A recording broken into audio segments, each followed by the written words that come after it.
we've mentioned the Open about 20 times already. What actually is the Open? How does it all work? And give us a full lowdown on that. Yeah, so it's, as we've discussed, it kind of changes year on year. But what they've announced for this year is that we have essentially three weekends. Yep. Starting on the 29th of February, where we will have a workout released. And that workout is released, I can't remember the exact time, but it's everyone across the world all gets it at the same time. It's normally Thursday evening US time. Yeah. So by the time we wake up, 4 or 5 o'clock in the morning, or between 4 and 6 in the morning on the Friday morning, we would know what the workout is. Yeah. I mean, in fact, it's definitely by 4 o'clock, because every Open I have some guys who come in at 5 o'clock to do it. That's right. Yeah. Just so they can be top of the leaderboard for one day.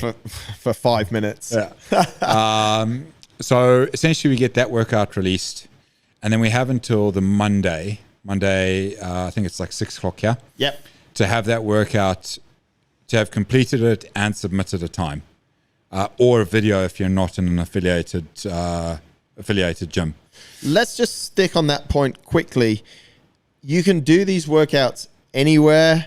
You can submit your scores to a leaderboard. If you wanted to put your name on that leaderboard that you just alluded to there, games.crossfit.com, you pay $10? Oh, I think it might... Maybe 20. I think it's 20. $20.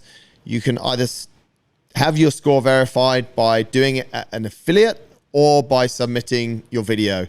Your score will then go on to a global leaderboard, which can then be filtered within half an inch of your life. You can go the only gray-haired Zimbabwean male that wears chef's shoes for podcasts.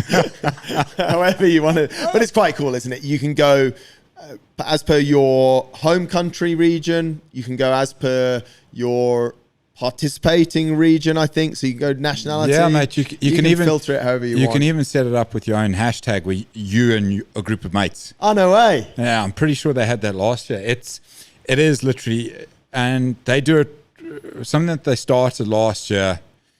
And if you've been doing this long enough and have a record of stuff, they break your participation down to literally almost anything you want to see. Right. Like where you fit across the world, where you fit your region. We could create our own category then, the never were's. Yeah, exactly. Never has been. Never has been. Well, I think you are a level up on me. But yeah, it is, they give you all kind of metrics to work on. And to that point, it does get a little bit confusing for some people, because some years you get on there and you might have come 500th in your region. Right. And then the next year you only come 750th. And in the back of your head, you're thinking, have I got worse? I've got worse. Yeah. But then there's been an increase in participation. Or where the Open is brilliant is the other side of it is some of the workouts we get given highlight things that we're not very good at. Yes. Some years we get them, some years we don't. Yeah. So those metrics are all about how you look at them and how you use them. Yeah, I think that's one thing. If you... And it's almost, in order to make it a more enjoyable process for people, no matter if it's your first time or your 20th time, if you are registering and you are going on the leaderboard, something like you said could happen, mate, right? Like, it's not a very realistic metric or realistic goal to say, last year I was 400th in my age group in my region, so this year I want to be better than 400th, because there might be a big influx or another 100 to 200 people. So you could actually do far better at the workouts, but more people are participating. So I think I've seen a lot of anxiety in people around the leaderboard, and then people want to redo workouts. It's like, you're probably going to give the workout your best shot. You're going to leverage the environment you're going to do it in. Just stay relaxed about how it all turns out on the leaderboard. Yeah, and there's, I think coming back to like the whole system is that there's 3 workouts. Yes. Some of those workouts, as we've had in the past, might be a 2-part score. Yeah. So there's over 3 weekends opportunities for you to put some good scores on the board. The other side that you get with it, and I quite like this about the Open, or when you get to sort of the next levels up, is they repeat some workouts. Yeah, that's cool. And that, I think you were with me last year when I was doing the quarterfinals, and it was the row thruster workout which I think was from back in 2014 or 2015. So that's nearly 9 years ago. Yeah. And forget about where you sit on the leaderboard. For me, 9 years later, and I'm a masters athlete, I'm quicker than what I was then. Yeah. And I think that's where, if you take some of those metrics and you've been doing this long enough, those are really cool measurements to look at, is that as you've got older, you have got fitter. Yeah. So it's open to anyone. Starts on so we're jumping around a bit here, folks. We're trying to give you all of this great experience that these two old fellas have. Too excited, clearly. Too excited. The open is open to anyone. You can do it at your gym, or which we'll be hosting it here, and we'll talk about that in a minute. Or you can make a video of it and submit that video online. Between $10 to $20 to register. Anyone can register. Games.crossfit.com. And there's also, which we haven't mentioned yet, which makes it more complicated, there's two different categories for people. There's the RX as prescribed, and there's the scaled version. So if you're sat there thinking, well, I can't do muscle ups, you don't need to be able to do muscle ups. Or I can't snatch 60 kilos, you don't need to be able to snatch 60 kilos. The scaled open was introduced, I think, in about 2019? 2018, 2019. 2018, 2019. Yeah. Which allows everyone to participate. It wouldn't be a 24-inch box. It might be a 20-inch box. It really, there is no one that can't do it. Yeah, 100%. I mean, this time across the year on social media, you'll see loads of videos of people who, if you saw them walking down the street, you wouldn't think they would be getting involved in stuff like this. Yeah. But they have for this exact reason. Yeah. Because it is designed to be inclusive, and they do that really well, actually. It's quite interesting though, isn't it, mate? Because for the most part on social media of athletes that are either the top end athletes or that are wanting to go to semi-finals, quarterfinals, which is the stage after the open, which we'll come to, all we see them posting is walking on their hands doing pirouettes. Honestly, like I've seen so much of this pirouette shit, and these guys still, you know, they're struggling in other areas. Yeah.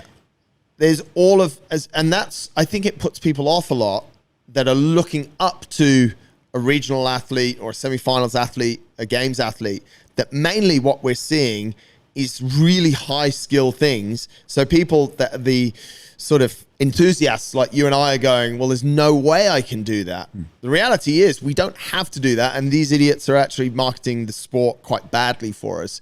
We should be looking into workouts like you just mentioned, which is just a gutsy row thruster workout that just needs guts and a really great level of fitness to do, you know, to do well in, but a zero level of fitness, you'd still get through it.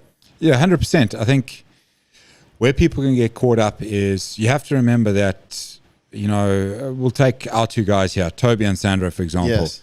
Well, in their head, they want to smash the open, but they should also breeze through the open. Yeah. So in theory, they're actually not training for the open. No. And that's where people get confused when they look on social media, is that these guys are completely different level. Yeah. And what we should be looking at, and you know, this is my advice to anyone who is on the fence about whether or not doing the open, is if you just go onto CrossFit.com and you look through their previous, they have every workout there. Look through their previous workouts. Yes. And there are videos of what you need to do. There is the old workouts. There's so much there to show that how inclusive it is. Yeah. And even to the point where, you know, like you said, there might be a 60 kilo snatch in there. Yeah. But that 60 kilo snatch, much like, in fact, the workout from last year with the ring muscle ups, that's at the back end of the workout. Yeah. And so you might be saying, well, I cannot do a ring muscle up. Okay, but even just if you did the other things, you might still not get to that muscle. You might not get there, yeah. But, you know, I know so many guys who, they can't string together 10 pull-ups, and the workout opens with 10 pull-ups, but they can put together 10 individual pull-ups. Right. So they can still do it RX. They just do it at their pace. And I think that's where people get caught up with things. Yeah. Is the open gives you an opportunity to measure yourself where you think you are currently at. You mentioned there CrossFit.com. People should maybe spend a minute or two, because you can often get clues as to what in the past you've been able to a certain extent. The workout, for example, today's workout on CrossFit.com is 10 rounds for time of 10 or 8 calories on the bike and 10 burpees.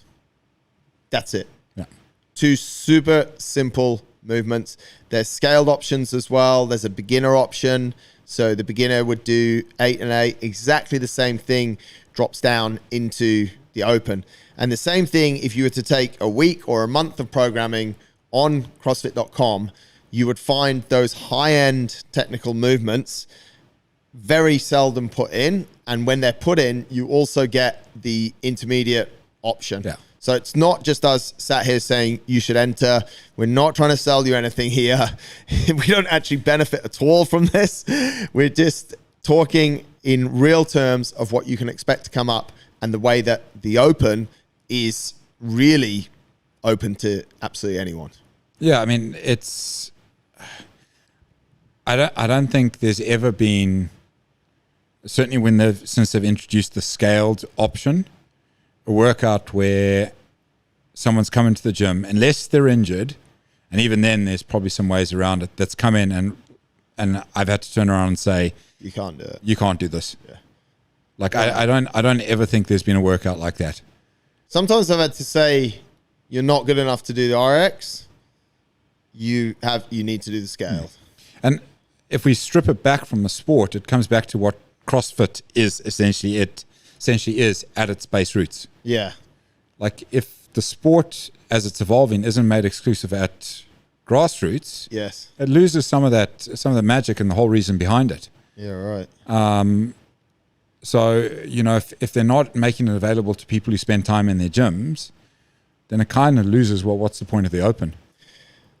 So 3 workouts. There will be some high skill stuff. There will be a scale. The first one is released, as you said, mate, night of the 29th of Feb, which is a Thursday. Yeah. Morning here. There's one a week. So then we go to the next one is the 7th of March, then the 14th of March. So 3 weeks. They have a window of 4 to 5 days to complete that workout.